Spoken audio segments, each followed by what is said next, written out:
या अल्लाह, ये दवाई मेरे बच्चे को सूट कर जाए, उसको होश आ जाए, उसका ऑपरेशन हो जाए और वो बिल्कुल ठीक हो जाए। अच्छा एक बात बताएं, कोई आपके साथ ज्यादती करे तो क्या आप चुपचाप बर्दाश्त कर लेंगे उसे? मेरा कहने का मतलब ये नहीं है, ज्यादती तो मैं भी नहीं बर्दाश्त कर सकती किसी की, और उधार भी नहीं रखती हूँ किसी पे, लेकिन प्लानिंग से चलती हूँ। जज्बाती होकर और गुस्से में आकर काम नहीं बिगाड़ देती मैं। तो मैंने कौन सा काम बिगाड़ा है भाई? पिछले दिनों शफक वाला मामला आपके सामने था और मैंने जो कुछ भी किया आपकी मर्जी से किया, आपकी रजामंदी से किया, आपके मशवरे से किया। अभी भी मेरा एक मशवरा है, तुम मान लो, छोड़ दो शफक का पीछा।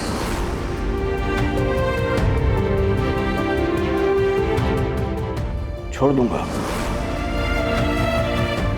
लेकिन अपनी बेइज्जती का बदला लेने के बाद। एक बात बताऊं, मैं भी थक गया हूं उस मोहब्बत का ड्रामा करते करते।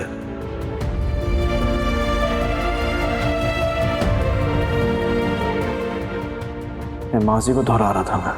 मैं अपने माजी को नहीं दोहरा रहे थे, तस्वीरें सेव कर रहे थे। तुम करना क्या चाह रहे हो? हाँ, अरे अम्मी, यूं ही तस्वीरें सेव कर रहा था एल्बम बना के। यार आप तो एक बात के पीछे पड़ जाती हैं। नहीं राशिद, आजकल जो तुम्हारे रंग ढंग है ना, बहुत तशवीशनाक है। आपको क्या हो गया अम्मी? पहले तो आप मेरे साथ बैठ के सारी प्लानिंग्स करती थी, मुझे सपोर्ट करती थी। ये सब कुछ मैंने आपसे ही तो सीखा है। लेकिन वो सारी प्लानिंग घर के अंदर रह के करती थी, खतरा कोई नहीं था। लेकिन जब से कोर्ट कचहरी और थाने के चक्कर लगाए, यकीन करो मैं बहुत डर गई हूँ। मैंने कभी ऐसा नहीं देखा था और नहीं अब आगे कुछ ऐसा करना चाहती हूँ मैं। मेरी प्यारी अम्मी, मुझ पे भरोसा कीजिए ना, मैं ऐसी वैसी कोई हरकत नहीं करूंगा जिससे आपको परेशानी हो। ये तस्वीर दिखा रहा हूं। हाँ तो क्या है इसमें? क्या है? क्या है इसमें? शफक और शफक। सारा वक्त शफक, उसको भूल क्यों नहीं जाते हो तुम?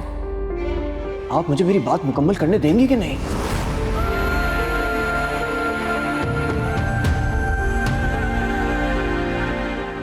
इस पूरी दुनिया में तुम एक हैंडसम मर्द नहीं हो, और भी हैं जो ऐसी मालदार औरत से शादी के ख्वाहिशमंद है। किसी से भी कर लेगी वो, तुम्हारा इंतजार क्यों करेगी वो? तो कर ले शादी, कोई जबरदस्ती है क्या? आई हुई दौलत को ठुकरा रहे हो राशिद तुम।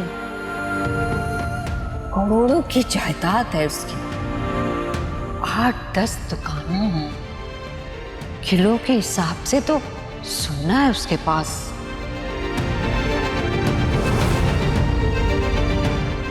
जी आंटी, मुझे ना ज्वेलरी का बहुत शौक है और वहाँ पहने भी, वहाँ पर कोई खौफ नहीं था ना। लेकिन अब आप इसको राशिद के साथ जाकर लॉकर में रखवा दीजिएगा।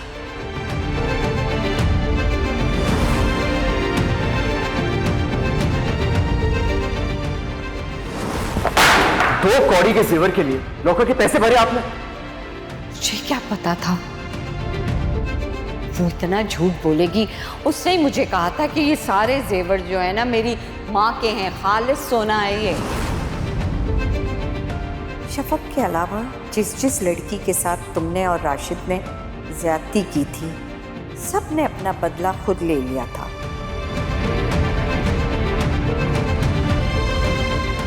मगर शफक ने पलट कर कभी कुछ बुरा भला तक नहीं कहा।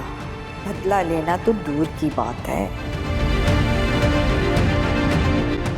इस मासूम लड़की की आह लगी है तुम्हें और तुम्हारे बेटे को रुमाना, जिसके साथ ज्यादती करते वक्त तुमने बड़े गुरूर और इत्मीनान से ये सोचा था कि वो तुम्हारा क्या बिगाड़े।